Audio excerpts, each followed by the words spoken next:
Hello students, welcome to my e-learning class. Myself Professor R.S. Sudpudi from VLDS College, Jamkandi. It is my first video on income tax subject. Hope you will appreciate as like you appreciated my previous videos. Please do watch, subscribe and comment on my videos. I will upload more videos on income tax now onwards. Today in this video, I am explaining about capital gains. We have 5 heads of income for an individual. First one is income from salary. Second is income from house property, that is rent. Third income source is profit and gains from profit or gain from business or profession. And fourth head is capital gains.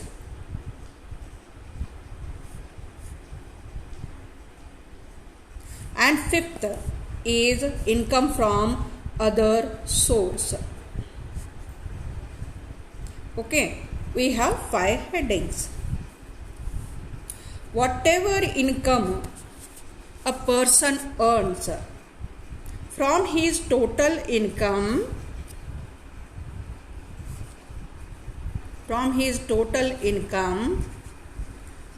we separate this income under 5 heads.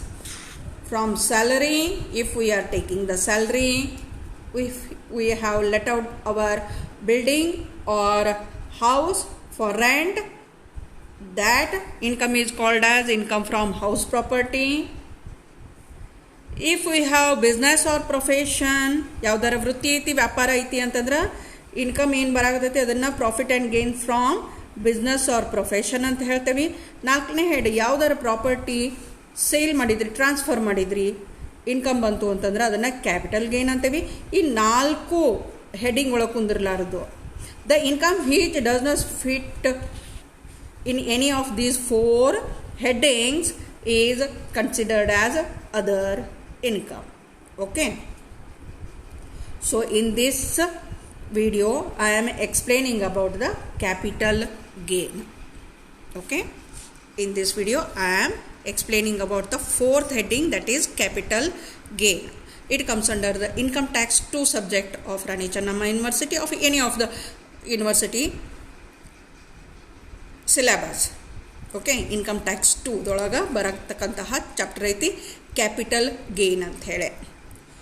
So in this unit on capital gains we begin our discussion with the definition of capital asset and transfer. Okay, capital gains the ಮೇಲೆ ಹೆಂಗೆ income ಅನ್ನು ನಾವು calculation ಮಾಡ್ತೇವೆ ಅನ್ನೋದಕ್ಕಿಂತ ಮುಂಚೆ we should know the definition of capital asset and transfer.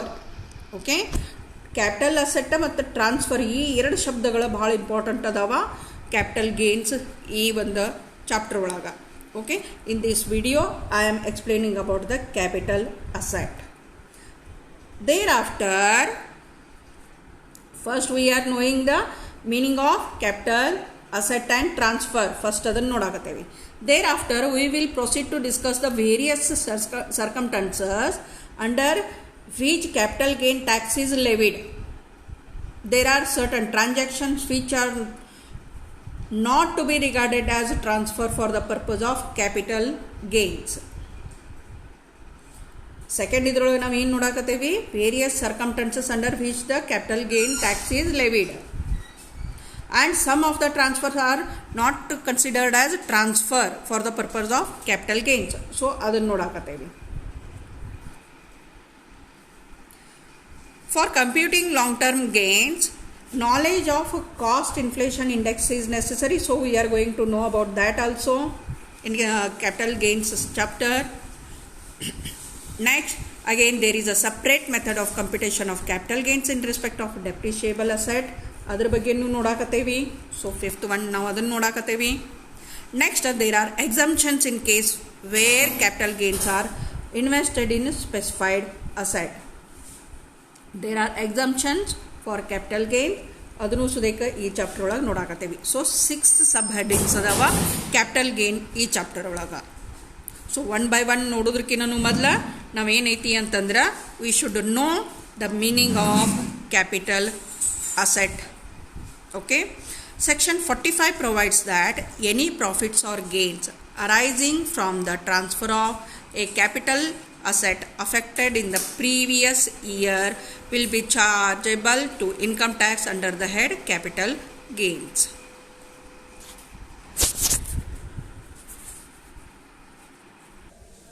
That is, any transfer of capital asset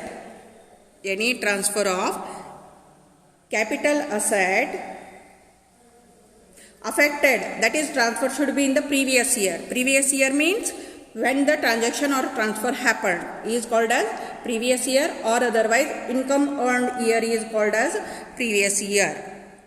Okay, income earned year is called as previous year. Any transfer of capital asset which has affected in the previous year is chargeable to income tax under the head of capital gains ಅಂತ ಹೇಳ್ತಾರೆ. Okay, such capital gains will be deemed to be the income of the previous year. Such gain happened because of the transfer of the capital asset is called as capital gain, will be deemed as the income ಅಂತ ಹೇಳಿ consider ಮಾಡ್ತೇವೆ previous year ಒಳಗಿದ್ದು in which the transfer took place. Transfer ಯಾವ year ಒಳಗಾಗೈತಿ ಆ ಇಯರ್ದೊಳಗನ capital gain income ಅಂತ ಹೇಳಿ ಕನ್ಸಿಡರ್ ಮಾಡಾಕತ್ತೇವಿ.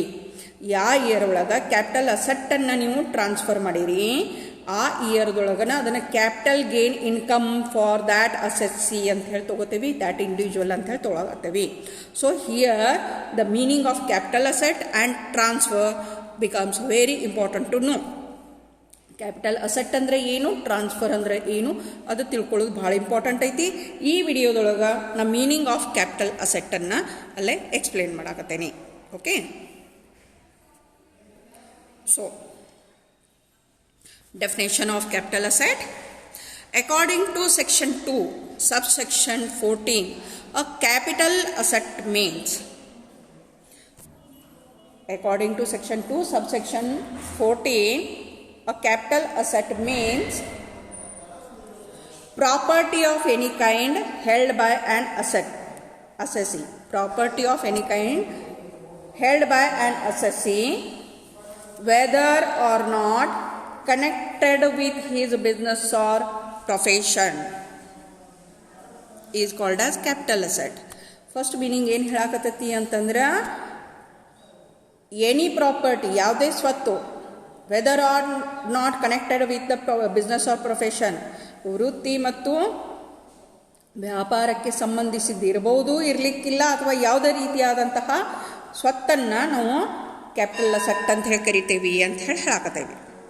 ನೆಕ್ಸ್ಟ್ ಎರಡನೇದು ಏನು ಕೊಡಾಕತ್ತೈತಿ, it is the inclusive meaning of both. ಬರೀ ಇದು ಒಂದ ಅಂತ ಹೇಳಾಕತ್ತಿಲ್ಲ, ಎರಡನೇದನ್ನು ಕನ್ಸಿಡರ್ ಮಾಡ್ತೇವೆ capital asset under. Okay, inclusive meaning ಅಂತ ಹೇಳ್ತೇವೆ ನಾವು. Any securities held by foreign institutional investor which has invested in such securities in accordance with the SEBI regulations. Any of the foreign institutional investor in the securities in accordance ಅಂತ ಹೇಳ್ತೀವಿ, ಸೆಬಿಯ guidelines ಪ್ರಕಾರ, ಅದರ rules ಪ್ರಕಾರ investment ಮಾಡಿರ್ತೈತಿ foreign ಇನ್ಸ್ಟಿಟ್ಯೂಷನ್ನ. ಆ ಸೆಕ್ಯೂರಿಟಿಯನ್ನು capital asset ಅಂತ ಹೇಳಿ ಕರಿತೇವೆ ನಾವಲ್ಲಿ. ಆ ಸೆಕ್ಯೂರಿಟಿಯನ್ನು ನಾವು ಕ್ಯಾಪಿಟಲ್ ಅಸೆಟ್ ಅಂತ ಹೇಳಿ ಕರೆಯಾಕತ್ತೇವೆ. So from this definition we can say that it includes, that means capital asset includes all kind of properties held by assessee. All kind of property held by assessee. It may be movable or immovable. Movable or immovable, or tangible or intangible, whether related to business or not. It also includes land and building. It also includes land and building, plant and machinery, vehicles, shares,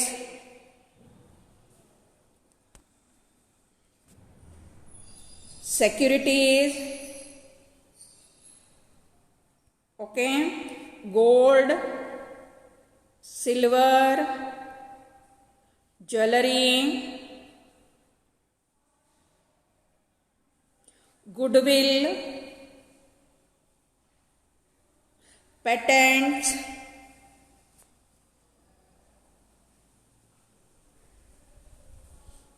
or any rights in association with the asset. It includes all these things: movable, immovable, tangible, intangible, land and building, plant and machinery, vehicle, shares, securities, gold, silver, jewelry, goodwill, patent rights, or any other right. Okay. So property includes, and it is deemed to be always included, any rights in or in relation to any Indian company, including rights of management or control or any other rights whatsoever. Okay. But some of the assets are not called as capital asset. ಇವೆಲ್ಲನೂ asset ಅಂತ ಹೇಳಿದ್ನಲ್ಲ ಆಗಲೇ, ಆದರೆ ಕೆಲವೊಂದಿಷ್ಟು ಅಸೆಟ್ಟನ್ನು ನಾವು capital assets ಅಂತ ಹೇಳಂಗಿಲ್ಲ. So following assets are not included in the meaning of purview of capital assets. Capital assets ಒಳಗೆ ಅದನ್ನು ನಾವು ಕನ್ಸಿಡರ್ ಮಾಡಂಗಿಲ್ಲ. ಯಾವ್ಯಾವನ್ನ ಒಂದು stock in trade, personal effects, rural agricultural land in India, 6% gold bonds, special bearer bonds, gold deposit bonds. ಇವೆಲ್ಲನೂ ಏನೈತಿ ಅಂತಂದ್ರೆ ನಾವು ಕ್ಯಾಪಿಟಲ್ ಅಸೆಟ್ ಅಂತ ಹೇಳಿ ಕನ್ಸಿಡರ್ ಮಾಡಂಗಿಲ್ಲ. ಸೊ ಒನ್ ಬೈ ಒನ್ ಅವ್ನು ನೋಡೋಣ ಅಂತ. Following assets are not included in the meaning of capital asset. ಅಂದರೆ ಇವು ಕ್ಯಾಪಿಟಲ್ ಅಸೆಟ್ ಅಲ್ಲ. ಇವು ಕ್ಯಾಪಿಟಲ್ ಅಸೆಟ್ಸ್ ಅಲ್ಲ. First, stock in trade. Any stock in trade other than securities referred to in B above, meaning ಏನು ಹೇಳ್ತಲ್ಲ, foreign institutional investors ಏನು ಹೇಳಿದ್ವಲ್ಲ ಆಗಳಿದ್ದು B ಒಳಗೆ ಹೇಳಿದ್ವಲ್ಲ definition ಒಳಗೆ, ಅದನ್ನು ಬಿಟ್ಟ ಅಂತ ಹೇಳಾಕತ್ತೇವ ನಾವು. ಅದನ್ನು ಬಿಟ್ಟ any stock in trade, consumable stores or raw materials held for the purpose of business or profession of the assessee. ಯಾವುದ ಸ್ಟಾಕ್ ಇನ್ ಟ್ರೇಡ್ ಐತಿ, ಕನ್ಸ್ಯೂಮೇಬಲ್ ಸ್ಟೋರ್ ಐತಿ, ರಾ ಮಟೀರಿಯಲ್ ಐತಿ, it is held for the purpose of business or profession by assessee. It is not considered as capital asset. Any personal effects, that is movable property ಅಂತ ಹೇಳ್ತೇವೆ. That is wearing apparel ಇರ್ಬೋದು, motor car ಇರ್ಬೋದು, personal use ಸಂಬಂಧ use ಮಾಡ್ತಿರ್ತಾನೆ. Electrical appliances ಇರ್ಬೋದು, refrigerator ಇರ್ಬೋದು, furniture ಇರ್ಬೋದು. Personal effects does not include jewellery and all. ಇದರೊಳಗೂ ಮತ್ತೆ ಎಕ್ಸ್ಕ್ಲೂಷನ್ಸ್ ಅದಾವ. Personal effect, that is to say movable property including wearing apparel and furniture. ಅಂದ್ರೆ ಹಾಕಿಕೊಳ್ಳೋ ದಿನ ಯೂಸ್ ಮಾಡ್ತಕ್ಕಂತಹ ಅಪೆರಲ್ ಮತ್ತು ಫರ್ನಿಚರ್, ಯೂಸ್ ಮಾಡ್ತಕ್ಕಂಥ furniture. It is not for sale ಮಾಡಾಕತ್ತಿಲ್ಲ, ನಾವಲ್ಲೇ ದಿನ ಯೂಸ್ ಮಾಡ್ತಿರ್ತೇವೆ. ಅದನ್ನು ನಾವು ಪರ್ಸ್ನಲ್ ಇಫೆಕ್ಟ್ ಅಂತ ಹೇಳ್ತೇವೆ. ಹೆಲ್ಪ್ ಫಾರ್ ಪರ್ಸ್ನಲ್ ಯೂಸ್ ಅಂದರೆ ಏನೋ ಮೂವೇಬಲ್ ಪ್ರಾಪರ್ಟಿ ನಾವು ಪರ್ಸ್ನಲ್ ಯೂಸ್ ಸಂಬಂಧ ಏನು ಹಿಡ್ಕೊಂಡೇವಲ್ಲ ಅದನ್ನು ನಾವು ಕ್ಯಾಪಿಟಲ್ ಅಸೆಟ್ ಅನ್ನಂಗಿಲ್ಲ. Not only by the assessee, ಬರೀ ಅಸೆಸ್ಸಿ ಅಷ್ಟೇ ಯೂಸ್ ಮಾಡ್ತಿರಂಗಿಲ್ಲ, any member of his family dependent on him. ಏನು ಡಿಪೆಂಡೆಂಟ್ ಫ್ಯಾಮಿಲಿ ಐತಿ ಅದು ಯೂಸ್ ಮಾಡ್ತಿತ್ತು ಅಂತಂದ್ರೆ ಅದನ್ನು ನಾವು ಕ್ಯಾಪಿಟಲ್ ಅಸೆಟ್ ಅನ್ನಂಗಿಲ್ಲ. ಬಟ್ ಈ ಪರ್ಸ್ನಲ್ ಇಫೆಕ್ಟ್ ಒಳಗೆ ಜ್ಯುವೆಲರಿ ಬರಾಕತ್ತಿಲ್ಲ, ಆರ್ಕಿಯಾಲಜಿಕಲ್ ಕಲೆಕ್ಷನ್ಸ್ ಬರಾಕತ್ತಿಲ್ಲ, ಡ್ರಾಯಿಂಗ್ಸ್ ಬರಾಕತ್ತಿಲ್ಲ, ಪೇಂಟಿಂಗ್ಸ್ ಬರಂಗಿಲ್ಲ, ಸ್ಕಲ್ಪ್ಚರ್ಸ್ ಬರಂಗಿಲ್ಲ, ಎನಿ ವರ್ಕ್ ಆಫ್ ಆರ್ಟ್ ಬರಂಗಿಲ್ಲ. ದ್ಯಾಟ್ ಮೀನ್ಸ್ ಈ ಪರ್ಸ್ನಲ್ ಇಫೆಕ್ಟ್ ಏನೈತಿ ಇದನ್ನು ನಾವು ಕ್ಯಾಪಿಟಲ್ ಅಸೆಟ್ ಅನ್ನಂಗಿಲ್ಲ. ಇದನ್ನು ಕ್ಯಾಪಿಟಲ್ ಅಸೆಟ್ ಅಂತ ಕನ್ಸಿಡರ್ ಮಾಡಾಕತ್ತಿಲ್ಲ. ಬಟ್ ಇವನ್ನೇನೈತಿ ಕ್ಯಾಪಿಟಲ್ ಅಸೆಟ್ ಅಂತ ಹೇಳ್ತೇವೆ. ಇಷ್ಟ. ಎಕ್ಸ್ಕ್ಲೂಷನ್ಸ್ ಅಂದ್ರೆ ಏನು, ಇದ್ರ ಮೇಲೆ ನಾವು ಇದನ್ನು sale of any of these things, if any income is earned, that is considered as capital gain. Okay, that is considered as capital gain ಅಂತ ಹೇಳ್ತೇವೆ. ಯಾವ್ಯಾವು? ಜ್ಯುವೆಲರಿ ಮಾರಾಟ ಮಾಡಿದ್ರಿ, ಆರ್ಕಿಯಾಲಜಿಕಲ್ ಕಲೆಕ್ಷನ್ಸ್ ಐತಿ, ಡ್ರಾಯಿಂಗ್ಸ್ ಅದಾವ ಅಂದ್ರೆ ವ್ಯಾಲ್ಯೂಯೇಬಲ್ ಡ್ರಾಯಿಂಗ್ಸ್ ಇರ್ತಾವ, ಪೇಂಟಿಂಗ್ಸ್ ಅದಾವ, ಸ್ಕಲ್ಪ್ಚರ್ಸ್ ಅದಾವ, ಎನಿ ವರ್ಕ್ ಆಫ್ ಆರ್ಟ್ ಐತಿ. ಅವನೇನೈತಿ ಅಂತಂದ್ರೆ ನಾವು ಎಕ್ಸೆಪ್ಷನ್ಸ್ ಒಳಗೆ ತೊಗೊಳಕತ್ತೇವಿ. ಅವ್ನು ಕ್ಯಾಪಿಟಲ್ ಅಸೆಟ್ ಅಂತ ಹೇಳಿ ಕನ್ಸಿಡರ್ ಮಾಡ್ತೇವೆ. ಕ್ಯಾಪಿಟಲ್ ಅಸೆಟ್ ಅಂತ ಹೇಳಿ ಕನ್ಸಿಡರ್ ಮಾಡ್ತೇವೆ. ಇವನ್ನಷ್ಟನ್ನು ಯಾವಾಗ ನಾವು ಕ್ಯಾಪಿಟಲ್ ಅಸೆಟ್ ಅಲ್ಲ ಅನ್ನೋದ್ರೊಳಗೆ ಸ್ಟಾಕ್ ಇನ್ ಟ್ರೇಡ್ ಮತ್ತು ಪರ್ಸ್ನಲ್ ಇಫೆಕ್ಟ್ಸ್ ಅಂತ ಹೇಳಿ ಪರ್ಸ್ನಲ್ ಯೂಸ್ ಮಾಡ್ತಿದ್ರೆ ಅದನ್ನು ತೊಗೊಳಕತ್ತಿಲ್ಲ. But these heavy jewelleries consider ಮಾಡ್ತೇವೆ ನಾವಲ್ಲೇ. ಓಕೆ, ಕನ್ಸಿಡರ್ ಮಾಡ್ತೇವೆ. ಜ್ಯುವೆಲರಿ ಒಳಗೆ ornaments made of gold, silver, platinum, any other precious metal ಅಂತ ಹೇಳಿ ತೊಗೋತೇವೆ. ಓಕೆ, ಅದನ್ನಷ್ಟನ್ನು ಕನ್ಸಿಡರ್ ಮಾಡ್ತೇವೆ. ಅದರೊಳಗೆ ಪ್ರೀಸಿಯಸ್ ಆರ್ ಸೆಮಿ ಪ್ರೀಸಿಯಸ್ ಸ್ಟೋನ್ಸನ್ನು ಸ್ಟಾರ್ಟ್ ಮಾಡಿದ್ರು ಅಂದ್ರೆ ಅದನ್ನು ಜ್ಯುವೆಲರಿ ಒಳಗೆ ತೊಗೊಳಕತ್ತೇವೆ. ಆರ್ಕಿಯಾಲಜಿಕಲ್ ಕಲೆಕ್ಷನ್ಸ್ ಇರ್ಬೋದು, ಡ್ರಾಯಿಂಗ್ಸ್ ಇರ್ಬೋದು, ಪೇಂಟಿಂಗ್ಸ್ ಇರ್ಬೋದು, ಸ್ಕಲ್ಪ್ಚರ್ಸ್ ಇರ್ಬೋದು, any work of art is considered as capital asset. Okay, third asset which is not considered as capital asset according to the definition of capital asset under Income Tax Act, that is rural agricultural land in India. Rural ಅಂತನೂ ಶಬ್ದ use ಮಾಡಾಕತ್ತೇವೆ ನಾವಲ್ಲೇ, ಗ್ರಾಮೀಣ ಅನ್ನೋ ಶಬ್ದ use ಮಾಡಾಕತ್ತೇವೆ. Agricultural land within India ಇರಬೇಕದು, within India ಇರಬೇಕು, ಅಗ್ರಿಕಲ್ಚರಲ್ ಲ್ಯಾಂಡನ್ನು ಇರಬೇಕು, ಕೃಷಿಗೆ ಸಂಬಂಧಿತವಾದಂತಹ ಭೂಮಿ ಇರಬೇಕು. ಅದನ್ನು ನಾವು ಕ್ಯಾಪಿಟಲ್ ಅಸೆಟ್ ಅಂತ ಕನ್ಸಿಡರ್ ಮಾಡಂಗಿಲ್ಲ. Okay, agricultural land in India which is not situated within municipal limits. ಇದು ಅಗ್ರಿಕಲ್ಚರಲ್ ಲ್ಯಾಂಡ್ ಏನೈತಿ ಮುನ್ಸಿಪಲ್ ಲಿಮಿಟ್ಸ್ ಒಳಗೆ ಇತ್ತು ಅಂತಂದ್ರೆ ಕ್ಯಾಪಿಟಲ್ ಅಸೆಟ್ ಆಕತಿ, ಇರಲಿಲ್ಲ ಅಂತಂದ್ರೆ ಅಗ್ರಿಕಲ್ಚರಲ್ ಲ್ಯಾಂಡ್ ಆಕತಿ. Within 8 kilometres of any city limits, within 8 kilometres. ಆ ಮುನ್ಸಿಪಾಲ್ಟಿ ಲಿಮಿಟ್ ಎಷ್ಟೈತಿ ಅಂತಂದ್ರೆ 8 ಕಿಲೋಮೀಟರ್ಸ್ ಐತಿ. ಅದರೊಳಗೆ ಇತ್ತು ಅಂತಂದ್ರೆ ಅದು ಅರ್ಬನ್ ಲ್ಯಾಂಡ್ ಆಗ್ತದೆ, ಅಂದರೆ ಅದು ಕ್ಯಾಪಿಟಲ್ ಅಸೆಟ್ ಆಗಿಬಿಡ್ತೈತಿ. ಅಬೌವ್ 8 ಕಿಲೋಮೀಟರ್ಸ್ ಇತ್ತು ಅಗ್ರಿಕಲ್ಚರಲ್ ಲ್ಯಾಂಡ್ ಆಗ್ತೈತಿ. ಓಕೆ, ಇಷ್ಟ. ಸೊ ಏನೈತಿಲ್ಲೇ, agricultural land in India which is not situated within municipal limits within 8 kilometers of any city limits. That means only rural agricultural land in India are excluded from the purview of the term capital asset. ಅಂದ್ರೆ purely agricultural land, ಗ್ರಾಮೀಣ ಪ್ರದೇಶದಲ್ಲಿ ಇರ್ತಕ್ಕಂತಹ ಕೃಷಿ ಭೂಮಿ ಏನೈತಿ ಅಂತಂದ್ರೆ capital asset ಆಗಂಗಿಲ್ಲ. Hence urban agricultural lands constitute capital asset. ಅದ ಅರ್ಬನ್ ಏರಿಯಾದೊಳಗೆ ಐತಿ ಅಗ್ರಿಕಲ್ಚರಲ್ ಲ್ಯಾಂಡ್ ಅಂತಂದ್ರೆ ಅದು ಕ್ಯಾಪಿಟಲ್ ಅಸೆಟ್ ಒಳಗಾಗ್ತೈತಿ. That is also we are saying that within the municipal limits ಅಂತ ಹೇಳ್ತೇವೆ. Accordingly the agricultural land described in A and B below being land situated within the specified urban limits would fall within the definition of capital asset. The transfer of such land would attract the capital gain tax. Okay, ಆವತ್ನಾಗ within urban limits ಇತ್ತು, that is 8 kilometres ಒಳಗಿತ್ತು ಅಂತಂದ್ರೆ ಅದು capital asset ಆಗ್ತೈತಿ, capital asset ಆಗ್ತೈತಿ. Any transfer happens, transfer ಅನ್ನೋ ಶಬ್ದ use ಮಾಡಾಕತ್ತೇವಿ, not the sale. Okay, transfer ಅನ್ನು ವರ್ಗಾವಣೆ ಅಂತೇವೆ ನಾವು. ಅದು ಆಯಿತು ಅಂತಂದ್ರೆ ಕ್ಯಾಪಿಟಲ್ ಗೇನ್ ಟ್ಯಾಕ್ಸನ್ನು ಕೊಡಬೇಕಾಗತ್ತಾ. Okay, next is 6% gold bonds 1977 or 7% gold bonds of 1980 or national defense gold bonds of 1980 issued by the central government are excluded from the purview of capital asset. These are not capital asset. Capital assets alla ivu. Okay ಹಂಗನ special bearer bonds ಅದಾವ. ಹಂಗೆ gold deposit bonds issued under gold monetisation scheme 2015. ಇವು ಇಷ್ಟೂ ಏನದಾವ capital assets ಅಲ್ಲ. These are not capital assets. Capital assets ಅಲ್ಲ ಇವು. Okay, so in brief, in this chart it is mentioned what is capital asset. Capital asset, property of any kind held by an assessee whether or not connected with his business or profession.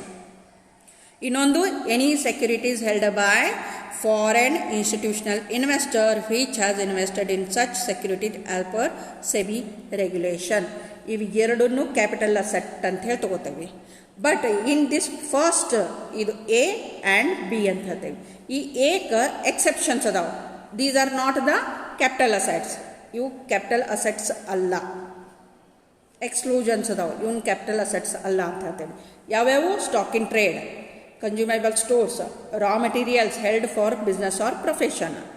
ಆಮೇಲೆ personal effect, movable property including wearing apparel and furniture held for personal use by the assessee or his family. ಆಮೇಲೆ ಮೂರನೇದು rural agricultural land. 6% gold bonds 1977, 7% gold bonds 1980, national defence gold bonds 1980, special bearer bonds 1991 issued by the central government. ಮತ್ತು last one gold deposit bonds issued under gold deposit scheme 1999, deposit certificate issued under the gold monetization scheme 2015 or 2018 notified by the central government. These are not capital assets. But in personal effect some of the assets are considered as capital asset. ಅದ್ರೊಳಗೆ jewellery ಐತಿ, archaeological collection ಐತಿ, drawing ಐತಿ, paintings and sculpture ಐತಿ, any work of art ಅಂತ ಹೇಳ್ತೇವೆ. So ಈ ಚಾರ್ಟನ್ನು ನೆನಪಿಟ್ಕೋರಿ, ಸ್ವಲ್ಪ ಬರ್ಕೊಳಕ್ಕಾಗ್ತಿತ್ತು, ಬರ್ಕೋರಿ. Hope you like my video. Please like, share, subscribe my channel for further updates on capital gains chapter. Thank you.